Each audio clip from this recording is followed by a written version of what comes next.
Este vídeo exemplifica como implementar uma rede de filas.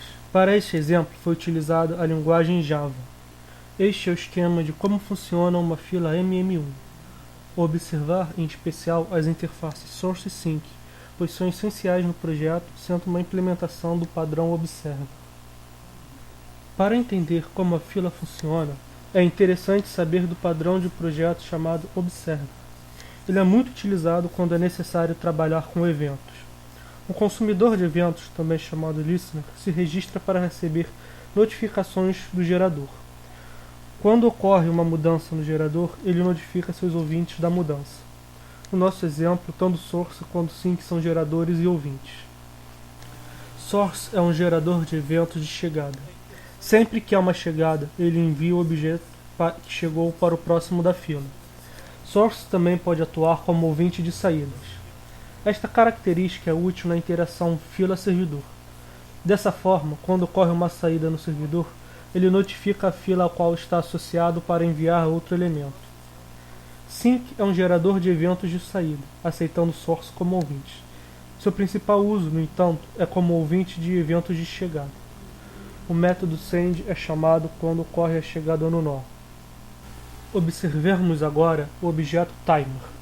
Ele é usado para coordenar eventos temporais, que não têm relação direta com a movimentação de objetos na fila. Eventos temporais têm relação sobre quando algo acontece. Exemplos clássicos são o tempo de chegadas numa fila e o tempo de serviço no servidor. Chegamos então ao padrão de projetos Recipe. Objetos que dependam de eventos temporais enviam uma solicitação ao temporizador para executar um código qualquer, indicando quando ele deve ser executado. Quando chegar a hora, o código é então executado pelo temporizador. O funcionamento do temporizador é bem simples.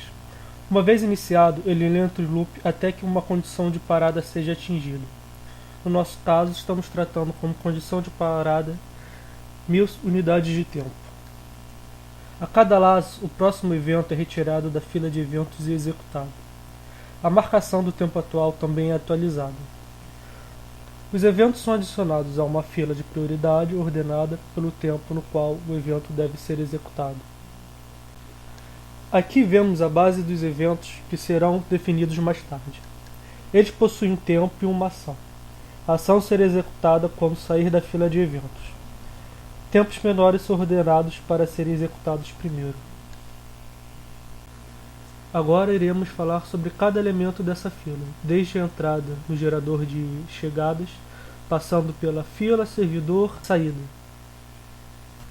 Este é o construtor da classe que representa esse sistema.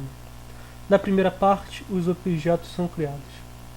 Nas segundas, as ligações entre eles são estabelecidas. O gerador envia para a fila envia para o servidor e o servidor envia para um destruidor.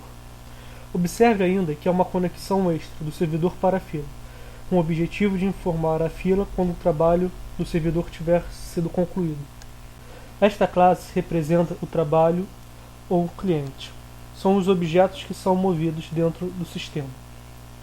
Não possui métodos próprios, significativos. Funciona apenas como uma estrutura de dados, guardando as propriedades e seus valores. Propriedades essas que são utilizadas das mais diversas formas. No nosso caso da MM1, estamos utilizando para obter informação sobre o tempo gasto na fila. Vamos analisar o gerador de chegadas. Inicialmente, devemos acionar o método de geração da próxima chegada antes de iniciar o loop principal do temporizador, de tal forma que haja pelo menos uma chegada quando o temporizador iniciar. Uma observação importante: a classe Arrival é definida internamente à classe do gerador e, pela linguagem de programação ser Java, ela possui acesso a todas as variáveis dele. A execução é bem direta. Sempre que houver uma chegada, ela será enviada para o próximo elemento da fila e a próxima chegada vai ser programada. A próxima chegada é programada de forma bem direta também. O objeto é criado e o tempo que deve ser executado é tempo atual mais um tempo aleatório exponencial.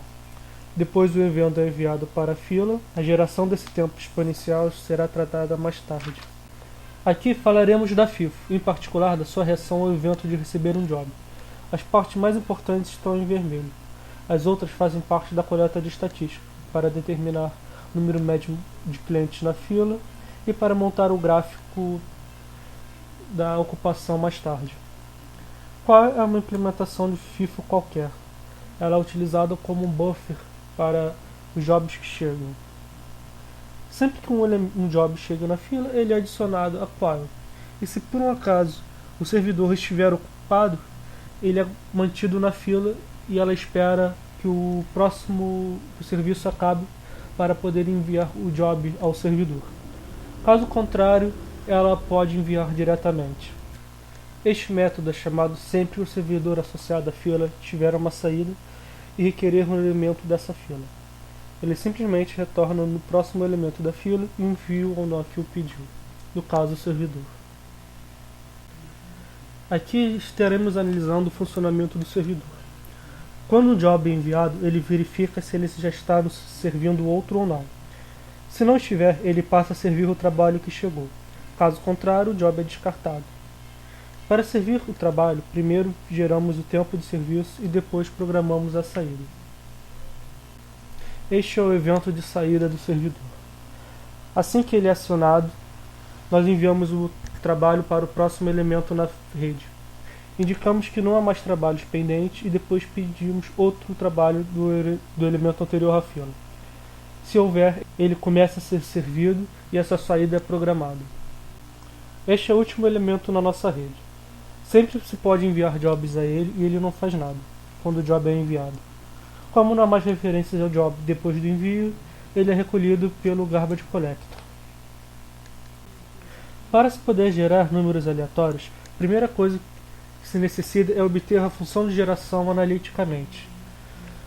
Depois, basta escrever a função da linguagem utilizada, utilizando a função de geração uniforme dela.